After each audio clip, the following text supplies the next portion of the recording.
Hello hi மக்களே, இது பாருங்க. இது வெள்ளை ரவை ஒரு 1/4 கப்பு. அஸ்கா தேவையானது அண்டிப்பருப்பு, திராட்சை, முந்திரி பருப்பு, பால் 1/2 லிட்டர் பாலும் சேர்ந்து தரி காய்ச்ச போகிறோம். பாருங்கள் எப்படின்னு. சிம்பிளாக சீக்கிரமாக நோன்பு துறக்கிறதுக்காகவே ஒரு இது செய்ய போகிறேன். பாருங்கள் எப்படின்னு. முதல்ல நமக்கு வெள்ளை ரவையை வறுத்துக்கலாம். கருகாமல் வறுக்கணும்.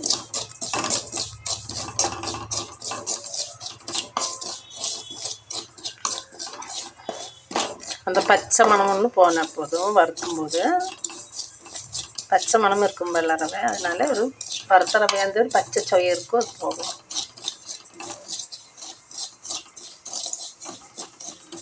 வறுக்காமல் செஞ்சால் நல்லா இருக்காது, அதுதான் வறுத்து செய்யுது. பாலை விட தேங்காய் பால் தான் நல்லாயிருக்கும். தேங்காய் பாலுக்கு எடுக்க முடப்பட்டாக்கும்.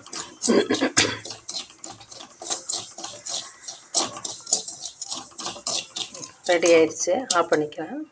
தண்ணி எடுத்துக்கேன். 1/4 கப்பு. இந்த சின்ன இதுக்கு தான் 3/4 கப்பு போட்டிருக்கேன். அதனால் 1 லிட்டர் தண்ணி எடுத்துருக்கேன். 1/2 லிட்டர் பாலும் இருக்குது. குறுகிடுவது வெந்து வரும்போது. கட்டியாக வைக்கக்கூடாது, தண்ணியாக தான் இருக்கணும், தான் நல்லாயிருக்கு குடிக்கிறதுக்கு. தண்ணி நல்லா கொதி வரட்டும். கொதி வரும்போது ரவையை போட்டுக்கலாம், வறுத்த ரவையை. தண்ணி கொதிக்கும்போது நம்ம ரவையை போட்டுக்கலாம்.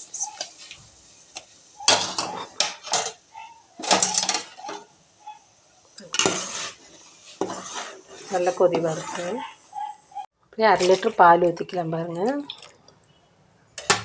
லிட்டர் பால் ஊற்றி நல்லா கொதி வரட்டும்.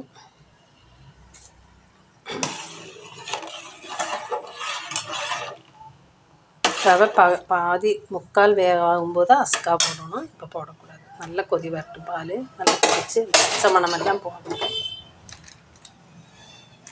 கொதி வந்து நல்லா குறுகட்டும். பாருங்கள், ஒன்று குறுகணும். கொதித்து நல்லா ஒன்று குறுகட்டும்.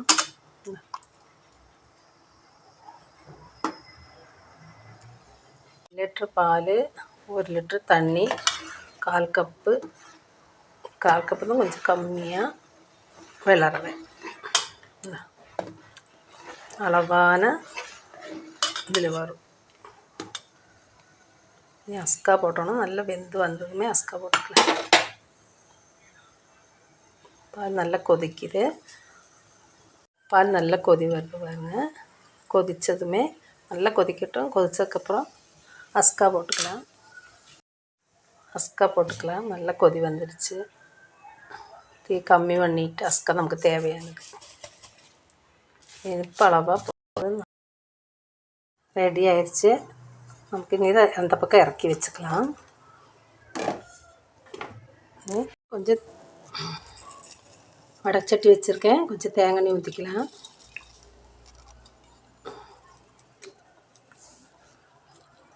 தேங்காய் எண்ணெய் ஊற்றி சின்ன வெங்காயம் பாருங்கள், இது மாதிரி பொடியாக நைஸாக முடிச்சது இதில்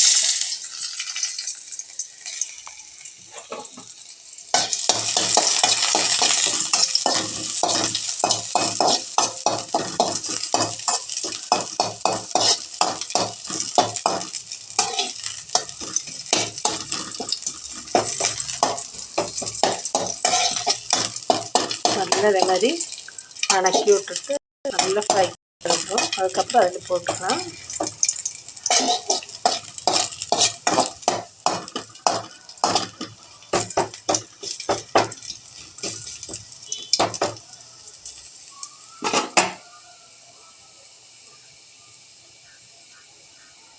நல்லா ஒன்று கலர் மாறணும். போதும், இதே கலர் வந்தால் போதும். இந்த மாதிரி ஃப்ரை ஆனதுக்கப்புறம் தாங்க அடுப்பு ஆஃப் பண்ணிக்கலாம். கறி காய்ச்சி நெய்யில் ஊற்றிக்கலாம். கொஞ்சம் நெய் ஊற்றி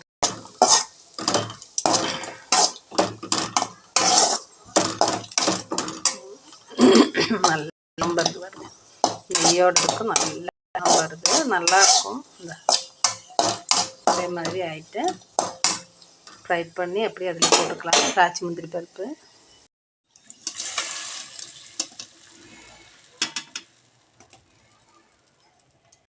கை 4 எண்ணம், தட்டி விட்டது அதுலேயும் போட்டுக்கலாம். நல்லா இலக்கி விட்டோன்னா தறி காய்ச்சினது ரெடி ஆயிடுச்சு. நீங்கள் நோன்பு திறக்கும்போது சீக்கிரம் சிம்பிளாக பண்ணுறது ஸ்பெஷல் தறி காய்ச்சல் நல்லாயிருக்கும். நோன்பு வரது குடிக்க இதே லூஸில் இருக்கணும். அப்போ தான் நல்லாயிருக்கும் குடிக்கிறதுக்கு. லைக் பண்ணுங்கள், ஷேர் பண்ணுங்கள், சப்ஸ்கிரைப் பண்ணுங்கள், சப்போர்ட் பண்ணுங்கள்.